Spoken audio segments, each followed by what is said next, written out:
AA Toby from the Department of Public Administration. I am one of the facilitators of Bob 322, Element of Government. There are other two facilitators. They are Dr. C.C. Igugbo and Dr. G.I. Oyikala.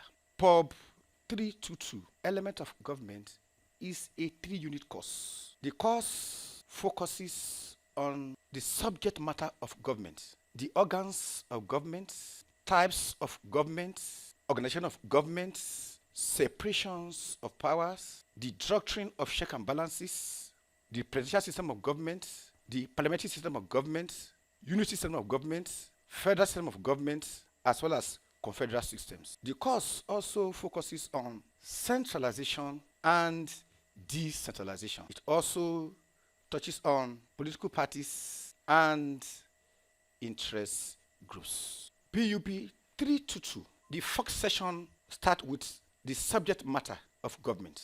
At the end of this session, learners are expected to be able to define the concept of government as an institution of the state, as a process, and as a field of study. 2. Learners should be able to explain the functions of government as well as the functions of the state, to discuss the characteristics and the imperative of the state, to explain what is meant by a nation as well as the concept of sovereignty. The subject matter of government. Government is used to describe a series of activities. It is different from the states. It's also different from a nation. It is the administrative machinery put in place to achieve the ends of the states. Government can be viewed from different perspectives, but the most common theme are government as an institution of the state, government as a process or art of governing, and government as a field of study. When government is described as an institution of the state, it is seen as the machinery put in place to achieve the end of the state. This conception of government suggests that it is about the personnel, materials, and policy design to achieve the ends of the state. In this perspective, government is synonymous with the act of administering or managing the affairs of a group of people. It is one of the attributes of the state or the institution of the state.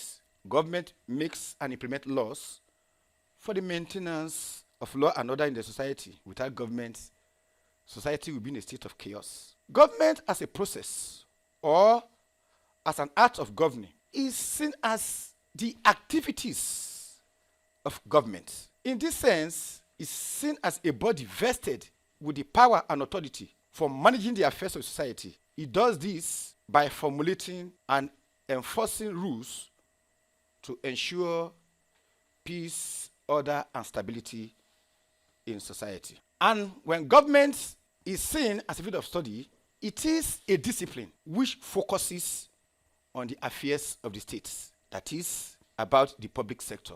In many institutions of learning, it is called government, and in some, it is called political science, made up of different fields such as international relations, local government, public administration, peace and conflict studies, among others. The emphasis of this session is on government as an institution of the state and as a process.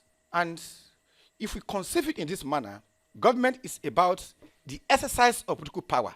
This power enables it to formulate and implement policies. Government is about a system of law that regulates the activities of the government as well as that of the citizens. 3, government needs personnel to function optimally. Some of these personnel are temporal while others are permanent. Those that are temporal are either elected or appointed for a fixed period of time. Permanent personnel encompass the entire workforce in the bureaucracy. Every government needs constant source of revenue. Without revenue, government may not be able to carry out its activities effectively. Government needs the support of the people. This support will enable it to function in a conducive atmosphere. Every government exists to cater for the interests. Now, let's go to the functions of government. As indicated earlier, the emphasis here is on government as an institution of the state. Hence, there is need to discuss the importance of functions of government in this regard. So what are the functions? 1, prevention of anarchy. 2, prevention of security. 3, administration of justice. 4, welfare. 5, production. 6, provisions. 7, maintenance of external relations with other countries. The states. Modern states operate mainly within the framework, that is to say, modern governments operate within the modern framework of the states. It is therefore important to discuss the states, highlighting its meaning, characteristics, and imperatives. The state has been defined in various ways by different scholars. Despite the ambiguity that surrounds its meaning, the conceptualization by Max Weber has, however, remained a point of reference to many writers and a point of departure for many scholars. Weber sees the state as a human community that claims the monopoly of the legitimate use of physical force within a given territory. He advances the view that a compulsory political organization with continuous operation will be called a state insofar as their administrative staff successfully uphold the claim to the monopoly of the legitimate use of physical force in the enforcement of order. The characteristics and imperatives of the state. The state is often described using its basic characteristics. These are: 1, population. For any entity to be regarded or classified as a state, it must have people. No specific number is prescribed. The size of the population, however, could serve as an asset or liability to the state. 2, territory. This means that it is a geographical unit with clearly spread out boundary. This is necessary because the laws and policies made by the government of the state are enforceable within its geographical boundary. 3, government. Government is the administrative machinery put in place to achieve the end of the state. It is the government that brings in meaning to the activities of the state. It is a body of people that makes law for the functional existence of the state. Such government can be in different types, depending on the ideology, level of participation of the citizen, among others. And the 4th characteristics is sovereignty. This refers to the ability of a state to make laws and enforce such laws without any form of internal or external hindrances. Sovereignty is classified into different types. These are legal, political, de facto, de jure, among others. This will be discussed in this section also. The imperative of the state. Clifford Young has presented factors that shape the behavior of the modern state, popularly called the imperative of the state. They are hegemony. Every state exerts influence and control over individuals, groups, and organizations under its jurisdiction. The state will always resist any form of resistance to its laws and activities. 2, security. Every state responds to the challenges of security. Consequently, most states have a standing army and other security outfits for the maintenance of law and order. 3, autonomy. Every state tries to have a sense of autonomy in its relation to other states and organizations. This notion of autonomy corresponds to that of sovereignty of the modern state. 4, legitimation.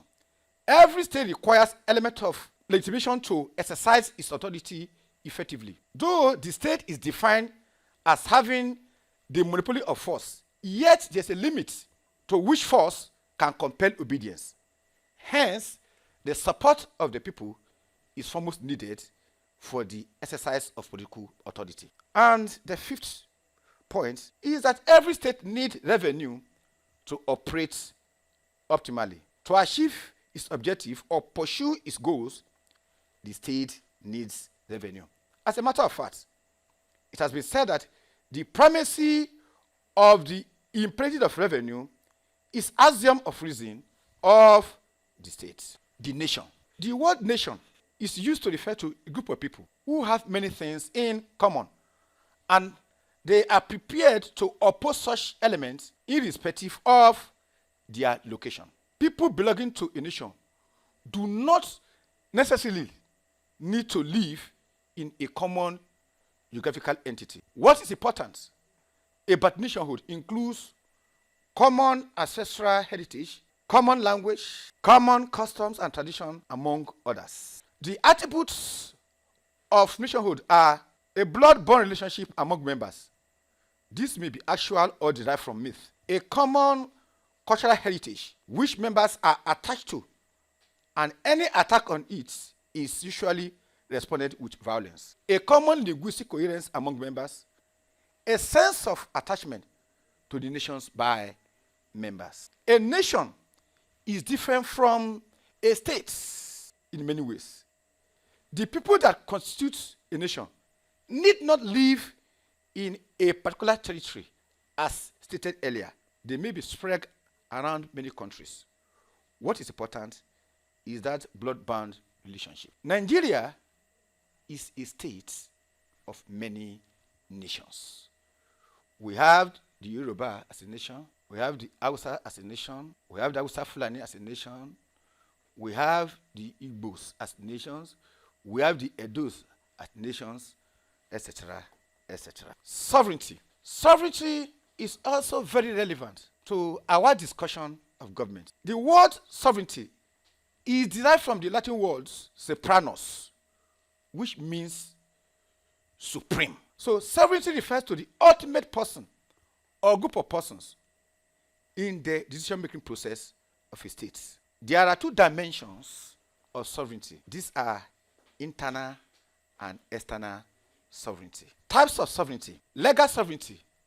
This refers to power entrusted to a person or group of people to make laws and implement such laws without any form of control from any individual or agency within or outside the country.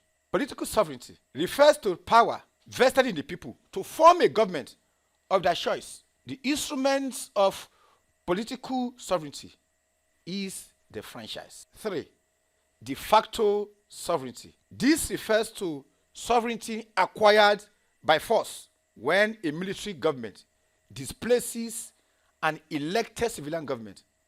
Such a government may be referred to as a de facto sovereign. De jure sovereignty refers to the sovereignty acquired in accordance with the laws of the land. And internal sovereignty refers to the power within a state to make and enforce its laws. And external, and the last one, external sovereignty refers to the ability of a country to conduct its affairs without any form of control from another country or institution. What are the characteristics of sovereignty? They are permanence, indivisibility, inalienability, and comprehensiveness. Sovereignty in contemporary society. The conception of sovereignty, particularly by writers such as Hobbes, Locke, and Rousseau, presupposes that the modern state ought to have